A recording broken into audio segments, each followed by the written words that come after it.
People who are very religious sometimes come to a point in their lives when they wonder if what they're believing in is indeed trustworthy. R.C. Sproul continues a story today about a 16th century Catholic monk who began to question the teaching of salvation according to Rome. Please stay tuned. Renewing Your Mind is next.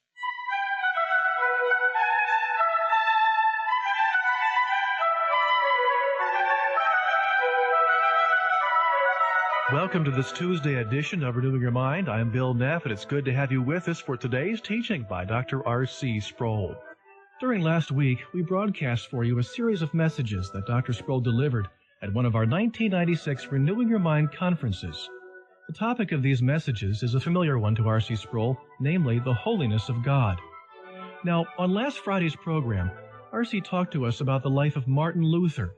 It was the holiness of God and his perfect judgment of sin which led Martin Luther to re-ask the question, how can a person be saved? Is salvation secured by going to Mass, confessing one's sins to a priest, or doing enough penance? Indeed, how much of these things is enough to please the perfect requirements of God's holiness? Last Friday, we left the story at the place where Luther was on a pilgrimage to Rome. While he approached his trip with stars in his eyes, those stars soon fell to the ground, and his dreams were crushed by the level of moral corruption within the Church of Rome. While visiting one of the holy sites in Rome, Luther found himself asking the question, who knows if all of this is true? Today, R.C. Sproul picks up the story where he left off last Friday as Luther returns from Rome to Wittenberg. The message is entitled, Grappling with the Gospel. And now, here's our teacher, R.C. Sproul.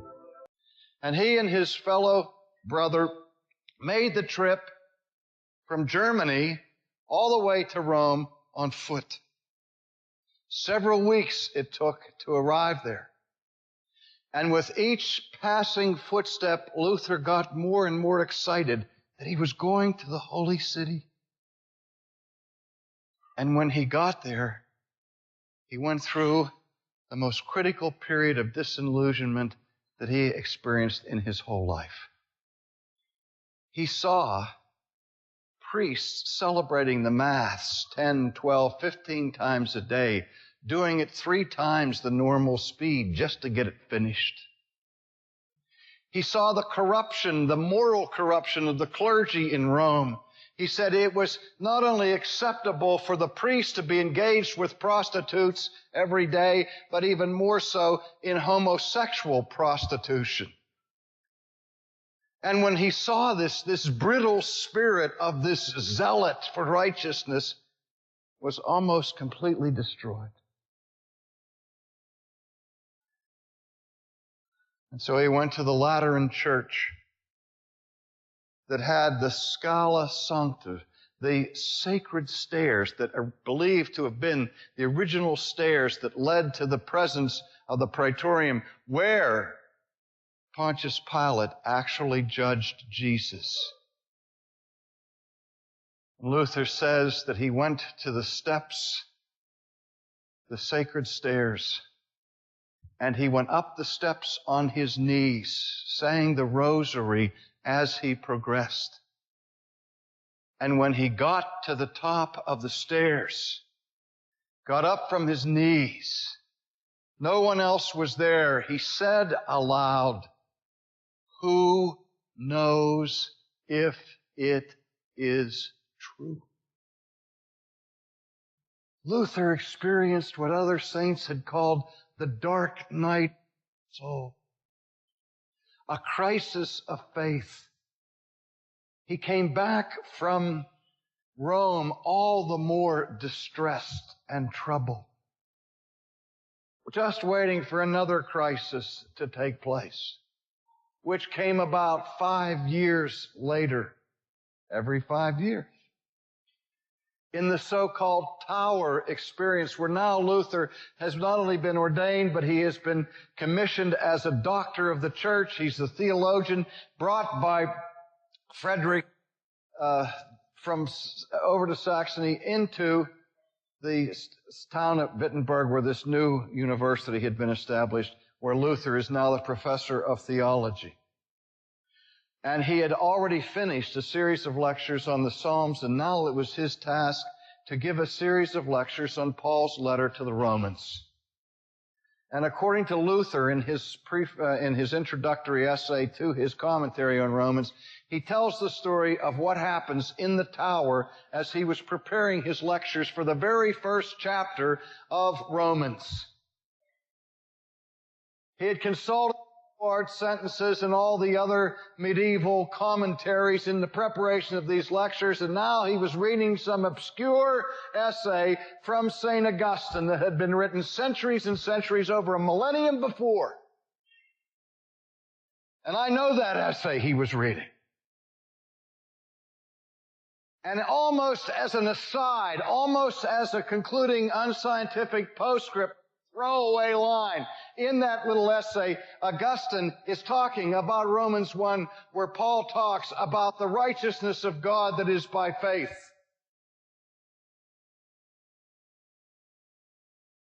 And Augustine said, by the way, when Paul speaks here about the righteousness of God, he is not describing, listen, he is not describing that righteousness by which God Himself is righteous, but that righteousness that God freely gives those who have no righteousness. Not God's own righteousness, but the righteousness that comes to us from God as a gift. And Luther tells the story. He's up there in the second floor in that tower in his study preparing his lectures, and he's reading this comment from Augustine. He said, broke into his consciousness. What?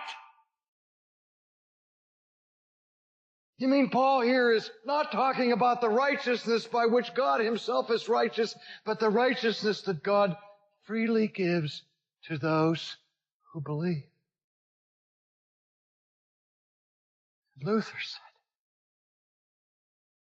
transcendently, suddenly, the light of the gospel broke into his soul.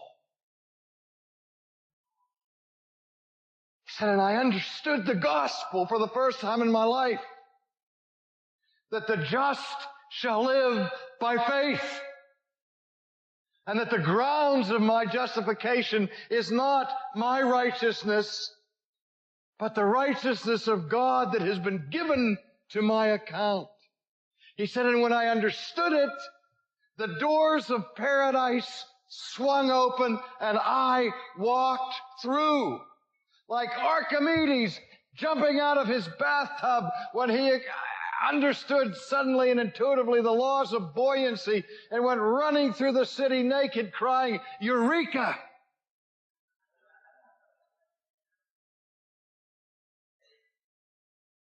So Luther's soul was naked as he ran through the cities of the world, crying, Eureka, I have found it, and nobody can take it away from me.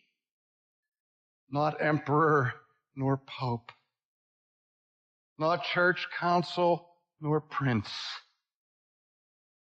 I have the gospel, and the just shall live by faith.